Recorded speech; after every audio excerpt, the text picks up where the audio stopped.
Hey guys, and welcome back to the J2O channel. And in today's video we are obviously doing the player ratings of yesterday's brilliant win, last night's absolute fantastic win over FC Porto. If you do enjoy this video, make sure you like, comment, subscribe, turn on post notifications. And yeah, let's just get straight into this. Starting goal, Edouard Mendy. Now, honestly you lot, I'm still thinking whether he's my man of the match or Reece James's, and I can't decide because for me, those two are best players on the field last night. And when our defense technically got broken down, he was there to clean up.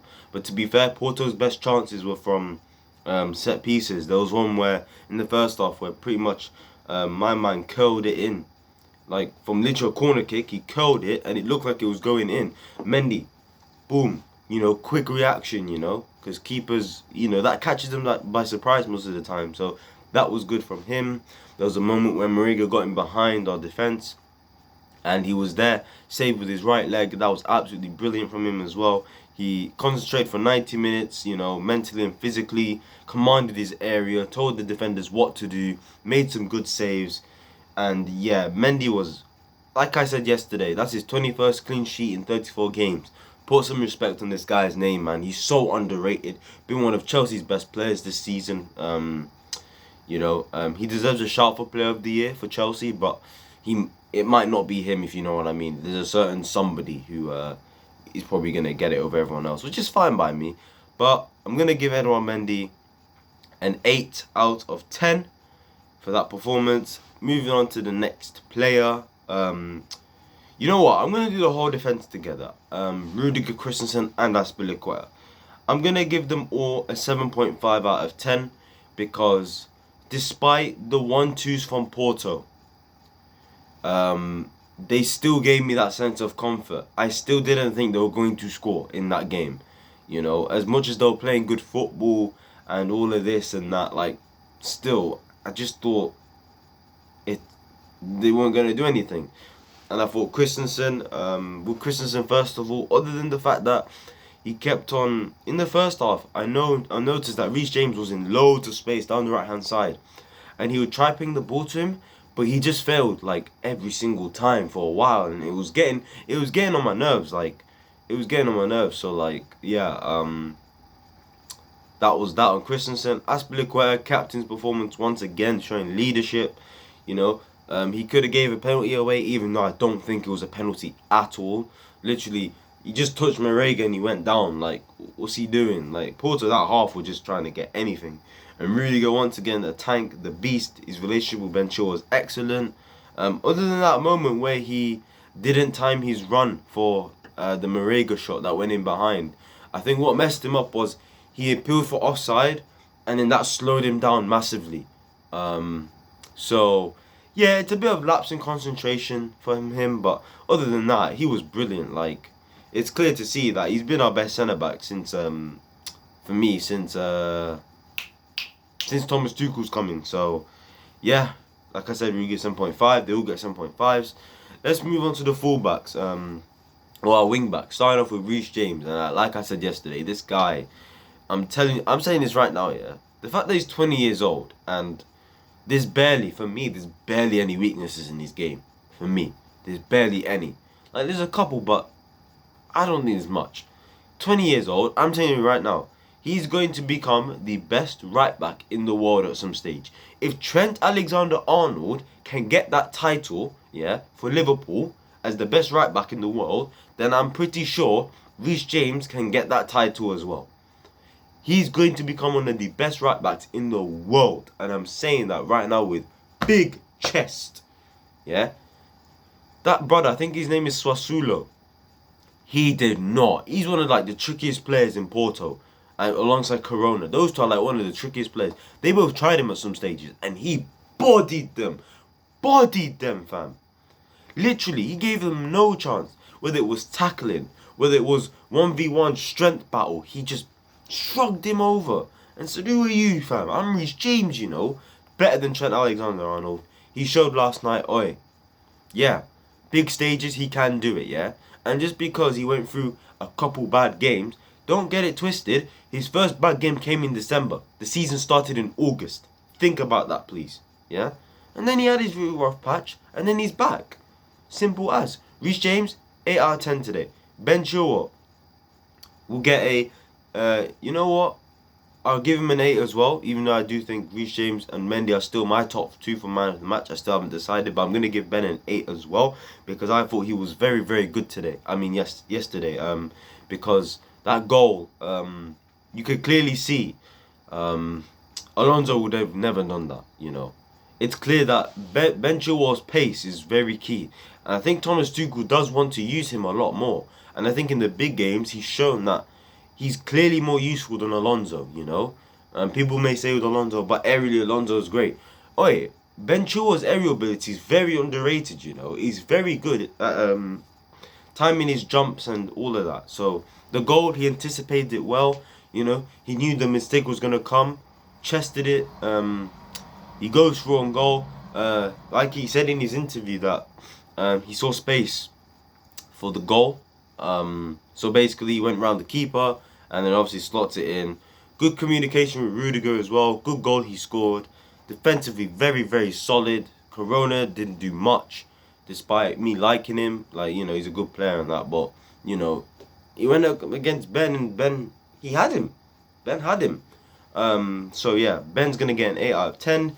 The midfield, I'm going to score them both together. I'm going to give them both a 7.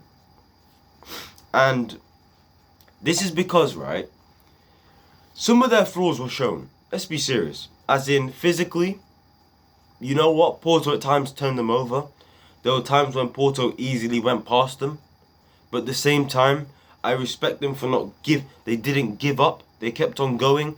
They mentally had to go, physically really went through it. And in the end, they came out on top at the end of the day. And it was a really, really, really good it was a good performance from both of them. Kovacic, in particularly, like, his passing needs to improve. I'm not gonna lie. It's a bit off. And I just think if he wants to get to a level of a Luka Modric, for example, innit? Like, you know, that passing needs to get on point. And if he can do that, he'll become one of the best midfielders in the world, in my opinion. One of the best midfielders in the Premier League, you know, because there's really not much left in his game to improve, in my opinion, as a midfielder. So, Cover 7, Jorginho 7. Obviously, the weighted pass for Mason Mount was really good from him. That was clever. If it wasn't for his weighted pass, I don't think Mason Mount could do that half turn with perfection.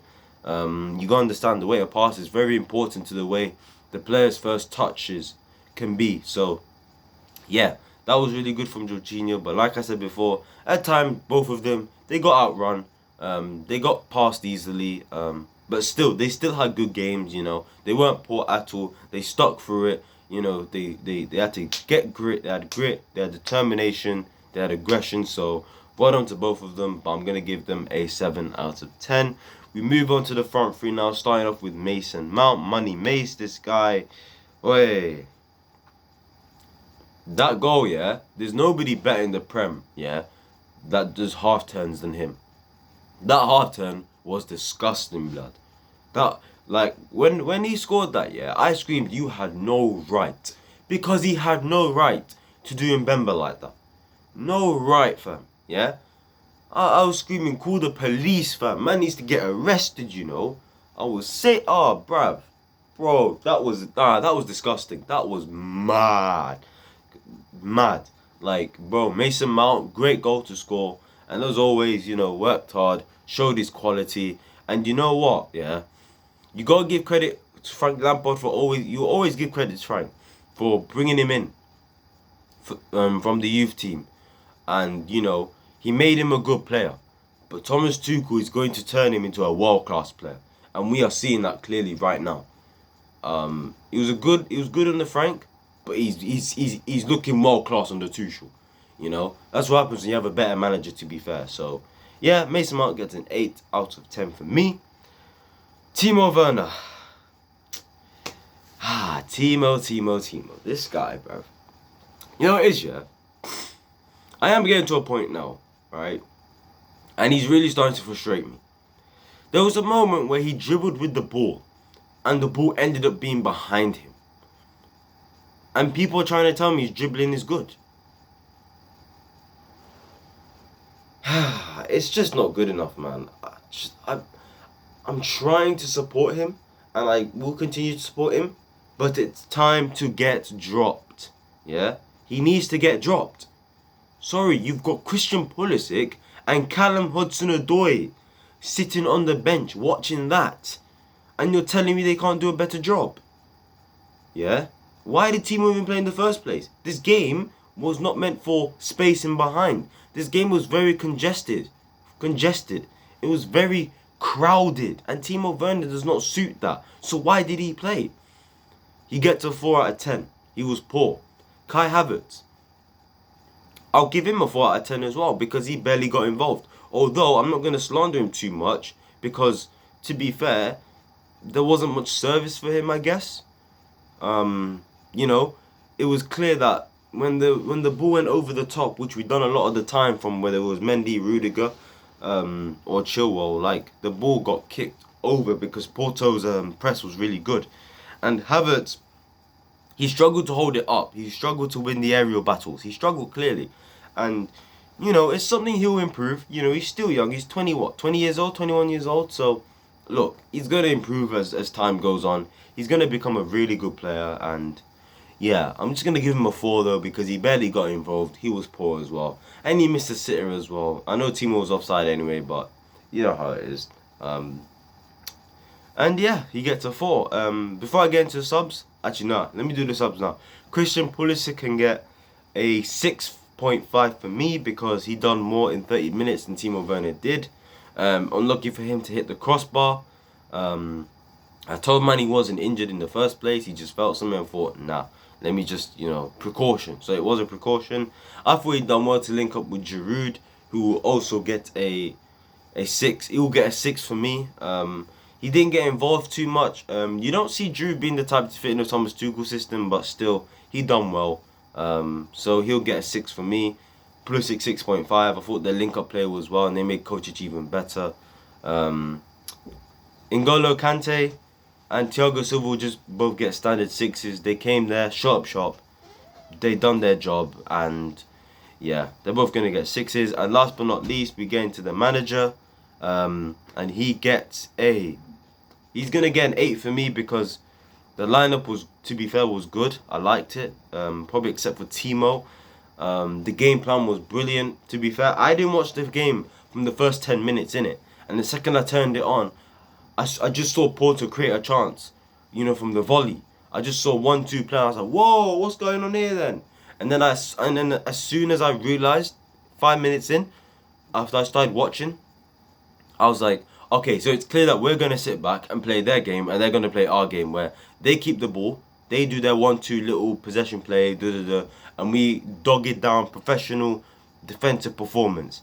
And that's what we done today. The substitutions were on point in terms of who they were and the timing of them coming on as well. So Thomas Tuchel's going to get an 8 for me, and that will conclude the end of this video, guys. If you do enjoy, please like, comment, subscribe, share this video. Tell me your player ratings for the players down below if you want to. And yeah, guys, I will see you lot in my next video. Peace.